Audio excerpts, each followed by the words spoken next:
ఓం మహాగణపతే నమః. మనము ఈ ఏప్రిల్ మాసంలో రవి గ్రహానికి సంబంధించినటువంటి విషయాలు తెలుసుకున్నాము. ఈ రవి గ్రహం వల్ల రాశుల వారికి, ప్రతి రాశి వారికి ఎలాంటి మార్పులు కలుగుతున్నాయి, ఎలాంటి ఫలితాలు కలుగుతున్నాయో చూద్దాం.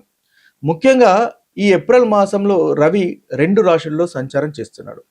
1 నుంచి దాదాపు ఏప్రిల్ 1వ తేదీ నుంచి 13వ తేదీ వరకు మీన రాశిలో రవి యొక్క సంచారం అనేది ఉంటుంది.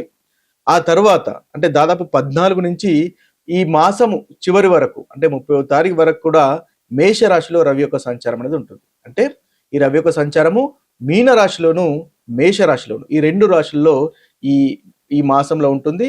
ఈ రాశి ఈ యొక్క సంచారాన్ని ఆధారంగా చేసుకొని మనము అన్ని రాశుల వారికి ఎలాంటి ఫలితాలు కలుగుతున్నాయి, ఎలాంటి అనుకూలత ప్రతికూలత ఫలితాలు కలుగుతున్నాయో చూద్దాము. మకర రాశి వారికి ఏప్రిల్ మాసంలో ఉన్నటువంటి ఫలితాలు కనుక మనం చూసినట్టయితే, రవి గ్రహం వల్ల మార్పు వల్ల కలుగుతున్నటువంటి ఫలితాలు చూసినట్టయితే, ఈ మకర రాశి వారికి 13వ తేదీ వరకు రవి 3వ స్థానంలో సంచారం చేస్తున్నాడు, అనుకూలంగా ఉన్నాడు. 14 నుంచి 30వ తేదీ వరకు 4వ స్థానంలో సంచారం చేస్తున్నాడు. ఇది కాస్త ప్రతికూలంగా ఉంటుంది అని మనం చెప్పాలి. అంటే ఏప్రిల్ 13 వరకు 3వ స్థానంలో ఉన్నప్పుడు చాలా చక్కటి ఫలితాలు మీకు కలుగుతున్నాయి. ధైర్యం అనేది పెరుగుతుంది, సెల్ఫ్ కాన్ఫిడెన్స్ అనేది పెరుగుతుంది. తర్వాత బోల్డ్గా డిసిషన్స్ తీసుకునేటటువంటి అవకాశాలు మనకు కనిపిస్తున్నాయి. మీ యొక్క సహోదరులు సోదరిమణుల ద్వారా మీకు చక్కటి ఫలితాలు అంటే సోదరిమణుల హెల్ప్ అనేది ఉండే అవకాశాలు మనకు కనిపిస్తున్నాయి. పాజిటివ్ థింకింగ్ అనేది మనకు పెరుగుతుంది.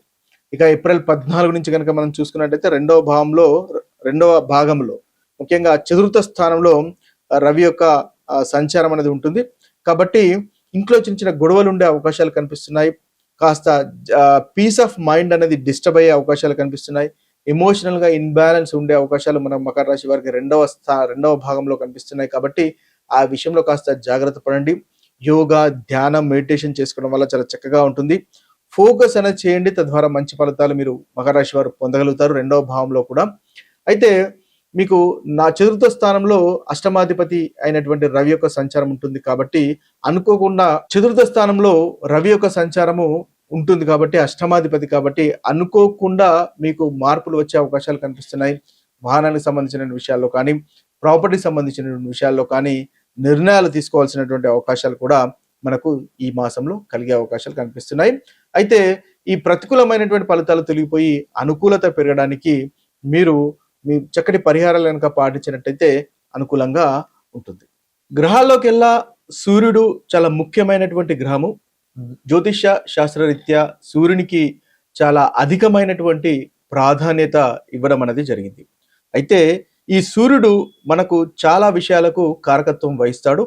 ముఖ్యంగా ఆత్మకు అంటే సెల్ఫ్ కు సంబంధించినటువంటి విషయాల్లో సూర్యుడు కారకత్వం వహిస్తాడు. అదేవిధంగా ఆత్మవిశ్వాసం, కాన్ఫిడెన్స్ కు సంబంధించినటువంటి విషయాల్లో కూడా సూర్యుడు ప్రాతినిధ్యం వహిస్తాడు. ఒక వ్యక్తికి కాన్ఫిడెన్స్ లోపించింది అంటే ఆత్మవిశ్వాసం తగ్గుతుంది అంటే అర్థము సూర్యగ్రహం యొక్క పరిస్థితి అంటే ఆ ప్లేస్మెంట్ అనేది ఆ జాతకంలో అంతగా అనుకూలంగా లేదు అని మనం గ్రహించాలి.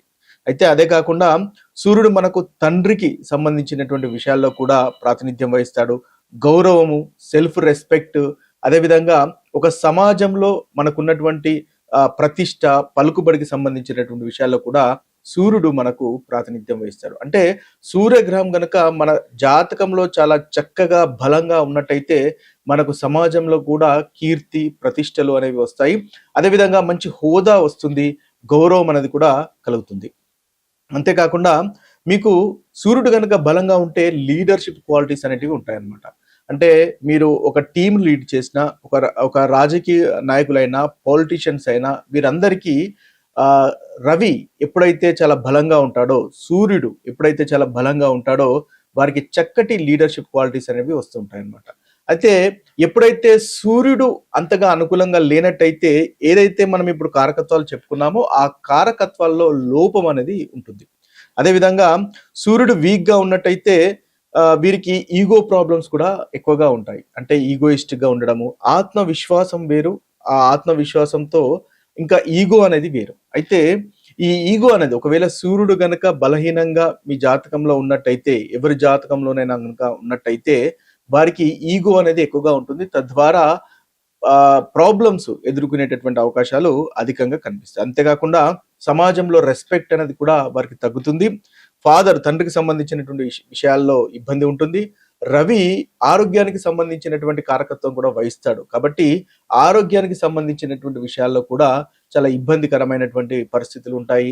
ప్రభుత్వానికి సంబంధించినటువంటి విషయాల్లో మీ పై అధికారులతో మీకున్నటువంటి సత్సంబంధాల విషయాల్లో కాస్త ఇబ్బందికరం అనేది ఈ రవి బాలేకున్నట్టయితే మనకు జరుగుతుంది. అయితే ఎప్పుడు రవి మీరు స్ట్రాంగ్ గా ఉన్నట్టయితే ఇతరులను డామినేట్ చేసేటటువంటి లక్షణాలు కూడా కనిపిస్తాయి. అంటే ఇతరులను లీడ్ చేసేటటువంటి లక్షణాలు, ఇతరు కాన్ఫిడెన్స్ తో ముందుకు వెళ్ళేటటువంటి లక్షణాలు, ధైర్యంగా నిర్ణయాలు తీసుకునేటటువంటి లక్షణాలు మనకు రవి గ్రహం వల్ల కలుగుతాయి. అయితే రవి వీక్ గా ఉన్నట్టయితే ఈగోయిస్టిక్ గా ఉంటారు. కోపం అనేది అధికంగా రావడము, అంతేకాకుండా ఈ అథారిటీకి సంబంధించినటువంటి ఇష్యూస్, పై అధికారులతో ఇబ్బందులు, ఇవన్నీ కూడా మనకు రవి గ్రహం వీక్ గా ఉండడం వల్ల వస్తాయి. అయితే ఒకవేళ మీకు వీక్ గా ఉన్నట్టయితే ఎలాంటి పరిహారాలు చేసుకోవాలి, లేదా ఒకవేళ మీకు స్ట్రాంగ్ గా ఉన్నట్టయితే ఇంకా మంచి ఫలితాలు కలగడానికి ఎలాంటి పరిహారాలు చేసుకోవాలి అనే గనక మనం ఒకసారి గమనించినట్టయితే, రవికి ముఖ్యంగా సూర్యోదయంలో సూర్య ఆరాధన అనేది చాలా ముఖ్యం. అంటే మీరు సూర్యుని గనక ఉదయం ఆరాధించినట్టయితే చక్కటి పరిస్థితులు మీకు నెలకొంటాయి. అదేవిధంగా ఆత్మవిశ్వాసం పెరుగుతుంది. మీరు అనుకున్నటువంటి పనులు సాధించగలుగుతారు. ముఖ్యంగా ఓం సూర్యాయ నమః అనేటటువంటి మంత్రాన్ని ఎవరికైతే రవి బాలేడో మీ యొక్క జాతకంలో వారు రోజుకు 11 సార్లు కానీ లేదా 21 సార్లు కానీ జపించినట్టయితే మీకు రవికి సంబంధించినటువంటి అనుగ్రహం అనేది పెరుగుతుంది. తద్వారా చాలా చక్కటి ఫలితాలు మీకు కలుగుతాయి. అదేవిధంగా సూర్య నమస్కారాలు కూడా చేయడం వల్ల యోగాలో ఒక భాగం. సూర్య నమస్కారాలు కూడా చేయడం వల్ల మీకు సూర్యుని వల్ల ఏదైతే సూర్యుడు బాగాలేకపోతే కలిగేటటువంటి అనారోగ్యాలు కూడా తొలగిపోయి చక్కటి ఆరోగ్యం కూడా కలుగుతుంది. సూర్య నమస్కారాలు కూడా మీకు కాన్ఫిడెన్స్ అనేవి ఇంప్రూవ్ చేస్తాయి. తద్వారా చక్కటి ఫలితాలు అనేవి కలుగుతాయి. సొసైటీలో రెస్పెక్ట్ కానీ, అదేవిధంగా అధికారుల మధ్య సత్సంబంధాలు కానీ నెలకొనేటటువంటి అవకాశాలు మనకు అధికంగా ఉంటాయి. అదేవిధంగా తల్లిదండ్రులను గౌరవించడం కూడా సూర్యునికి సంబంధించినటువంటి ఒక పరిహారంగా మనం చెప్పవచ్చు. ముఖ్యంగా తండ్రిని గౌరవించినట్టయితే లేదా పెద్దలను తండ్రి సమానంలో కనుక గౌరవించినట్టయితే సూర్యునికి సంబంధించినటువంటి చక్కటి పరిహారంగా కూడా మనకు ఉపయోగపడుతుంది. ఇవన్నీ కూడా మనకు సూర్యుడు కనుక మీకు బాగాలేనట్టయితే మీ జాతకంలో పాటించవలసినటువంటి పరిహారాలు. ఇక మరొక వీడియోలో మరొక గ్రహానికి సంబంధించినటువంటి విషయాల్లో కలుద్దాము. అంతవరకు సెలవు. సర్వే జన సుఖినో భవంతు. సర్వే సుజన సుఖినో భవంతు. నమస్తే.